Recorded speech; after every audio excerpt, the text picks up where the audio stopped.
সার্বিকভাবে আমাদের নেতৃবৃন্দ যাতে উপকৃত হয় সেই বিষয়গুলো ইনশাল্লাহ আমরা ইলেকশনের পরে দেখব। এটা কিন্তু আমার শুধু এই সৈয়দপুর চীনের প্রজেক্ট, এটা বাংলাদেশের প্রত্যেক নির্বাচনী আসন ভিত্তিক আমার একটা প্রজেক্ট আছে।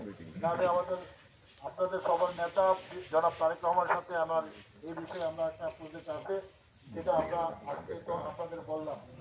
তো সেই জন্য আমরা শরীয়তপুরে আমার এই এলাকা থেকে আমি শুরু করতে চাই এই প্রজেক্টটা। সবাইকে সবাইকে একটু ধৈর্য ধরার জন্য অনুরোধ করছি। ধৈর্য ধরা যাবে? ধৈর্য ধরে দেখেন, ধৈর্য ধরে দেখেন আমরা কতটুকু করতে পারি। আল্লাহ যেন আমাদের সবাইকে সব কাজগুলো প্রাণ মুক্ত করার তৌফিক দান করে। সবাই রাত হয়ে গেছে। আমি এখন কৃষক দল নাগেরপাড়া ইউনিয়ন হাত তোলেন।